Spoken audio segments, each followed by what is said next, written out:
you are arguably the greatest defensive fighter of all time. No, I'm the best fighter ever. Not just defense. We're going to go to the stats. And we're going to talk about Mayweather, and we're going to talk about other legendary fighters. Okay. Okay.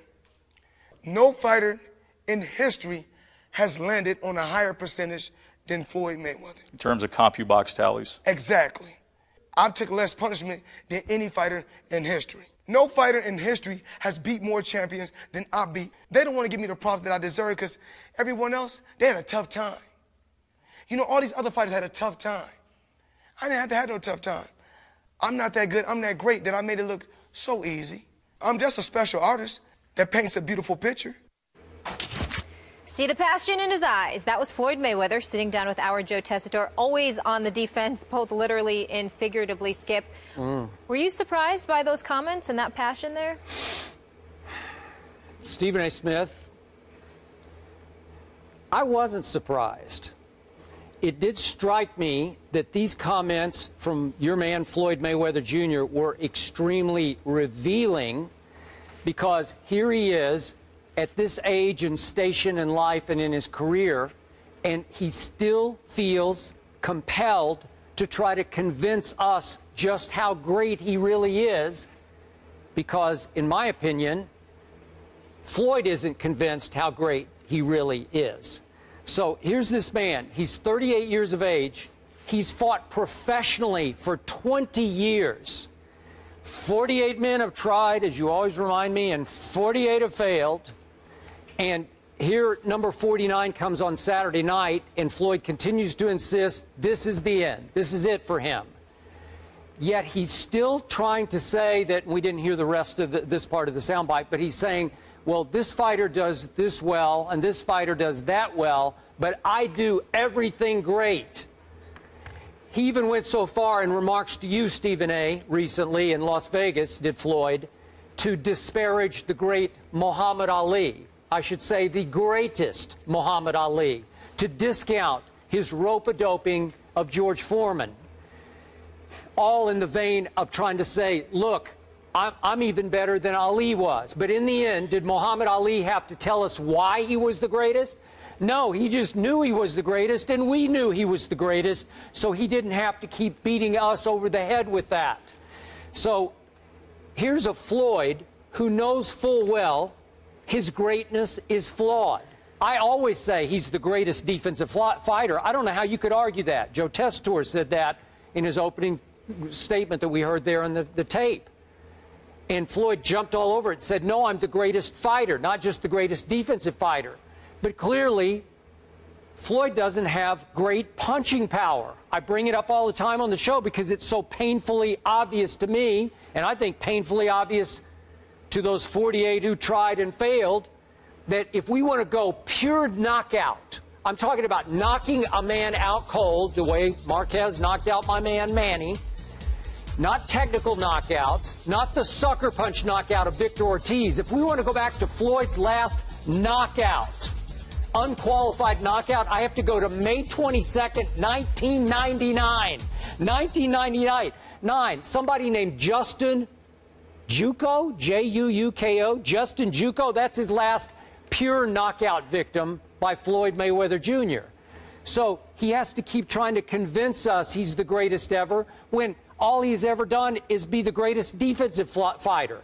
And it's hard for me to watch him because he runs too much and he doesn't inflict enough offensive damage on all those 48 opponents of his. So I get it that he lands a lot of punches, but he doesn't take his pound of flesh very often. They don't have that much impact. So I think deep down, Floyd's insecure about it. All the way to age 38, to his final fight, he's trying to go over the top to convince us he's the greatest ever, when we all know he's not. Sorry, Floyd. Well, let's be clear about something here. We all know we can't trust you to be objective about Floyd Money Mayweather because you think he's chicken Mayweather and you've been disrespecting him for years despite his unblemished excellence in the ring. Having said all of that, let's be very, very clear about something. When you use the word insecure, it is clear you don't know Floyd Money Mayweather, because the last thing he is, the last thing he is insecure. As he breaks this down, let's make sure we understand what's coming along here. First of all, He did beat Ricky Hatton. That was a TKO as opposed to a KO. I understand that.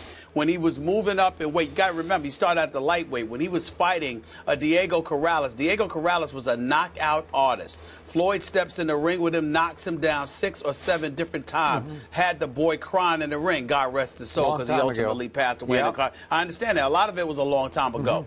But he beat an Oscar De La Hoya. He beat a Sugar Shane Mosley. He beat a Canelo Alvarez. He was young. He beat a Miguel Cotto. He beat a whole bunch of guys. What I'm saying to you is this. Do I believe he's the best in the world ever, rather? No, I do not. He and I have debated about this for years.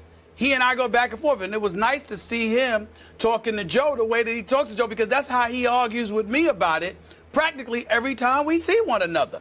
He firmly believes he's the best because he believes we all don't know boxing.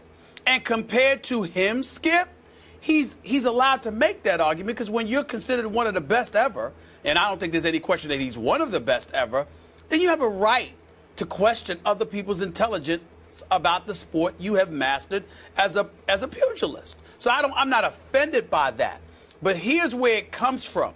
Floyd's belief is that the rest of us are caught up in the guts and glory, the Arturo Gaddis versus the Mickey Wards of the world, the Rocky Balboa fictional character and stuff like that. Floyd believes we're caught up in that. When Floyd brings up Muhammad Ali, he brings up the rope-a-dope. He doesn't bring up the way Ali annihilated so many other opponents prior to Foreman and the Rumble in the Jungle, or even prior to Frazier.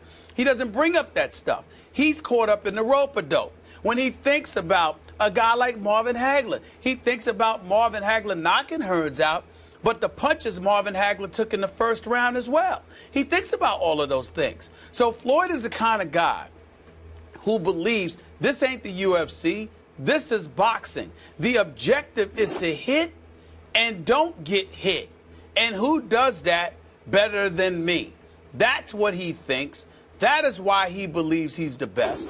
That is why he brought up the fact that CompuBox numbers strongly favor him, the number of champions that he's beaten, the way that y'all project that somebody's going to walk into the ring and annihilate him and they can't touch him. And he brought up a point that I have made to you, Skip Bayless, personally on many, many occasions.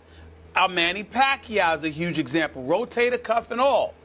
Everyone knows what Floyd's going to do. The reason why the fights have been mega is because at one time after another, we always presume that this next fighter is going to go after Floyd and he's going to be able to take him out. And Floyd continuously makes them look less than ordinary because he's so much of a defensive genius in the ring. That's the argument that he's making. He's saying, y'all were supposed to come. Y'all had one dude after another who was supposed to take me out. And every time they can't, y'all have an excuse. Just give it to me. I'm not giving them the best ever no matter what. But he is one of the best ever. And he's clearly the class of boxing over the last several years. Nobody else is even close. Okay, I hear you. But here's why I call Floyd insecure. Again, when you're 38 years of age and you're 48-0 and you speak the way we just heard him speak, trying to convince us again and again and again why I am greater than you think I am, you are very insecure about the way you're being perceived by the world. And the world doesn't believe that Floyd is the greatest. Even you, a friend of his, a guy who loves Floyd, just as a fighter, you're a fan of his. Right. I get that. I respect that. But even you are saying, no, it's Ali. I mean, would you give Floyd the edge over Sugar Ray Leonard? Because I wouldn't. I'm sorry. No, but what I'm saying to you, Skip, is this. I do understand and appreciate why he feels that way. This is a guy that sat down with me and tried to convince me that he has been through more racism than Muhammad Ali. He actually said that. He believes this, Skip. And so what happens is that when you have somebody, of course I disagree with that. Of course that doesn't make any damn sense to me. But the flip side to it is that as somebody who has been fighting since he was 2 years old, that has put himself through what he has put himself through to be the greatest ever in his mind, and one of the greatest ever unquestionably, when you go through all of that, you are going to be a bit sensitive to people that try to deny you what you believe you have firmly earned. That's not insecurity. That's you believing, yo, I earned this. I'm not going to let you take this away from me. And I'm telling you, most of us could appreciate that. Most of us can. Mm-hmm. Okay. I mean, everybody, meaning anybody. Okay, final quick point, and I'm going to make a positive point about Floyd here. In a separate interview yesterday, he actually said something positive about my guy Manny Pacquiao. Who knew? He called Manny a, quote, hell of a fighter. I think maybe he did that to set up a potential Pacquiao-Mayweather 2. I like it. Yeah, I do too. If Pacquiao gets on his knees and apologizes for sitting there and trying to wipe away Floyd's legitimate victory over him on May 2nd, perhaps Floyd will be kind enough to consider a rematch. Over a one-armed fighter who needed rotator cuff surgery the next day. The next day, he's in the hospital. We don't want to hear that. We don't want to hear that. Oh, we don't want to hear that. Sweep that under the carpet. Oh, no. I'm not saying his rotator cuff wasn't injured. We just questioned when it happened. I believe it happened from all those missed punches. Yeah, that's what I believe happened. That's Manny what I believe will happened. be healthy, and if Floyd gives him a second chance, please, Floyd, I'm on my knees begging you, please, please, please. Manny will win the second fight. A healthy Manny. I thought an unhealthy Manny beat Floyd. I would much rather see Money Mayweather against the winner of Canelo Alvarez versus Miguel Cotto. Yeah, you would. You might be the only man in the world. Well, we will see Mayweather this Saturday when he fights Andre Berto, who's 3-3 in his last 6 fights. Well, a few people will. Right, the charity fight. Yeah. If he wins, he'll tie former heavyweight Rocky Marciano's record of 49 wins, 0 losses, 0 draws, and that was set back in 1955. Coming up, by now, you've probably seen that.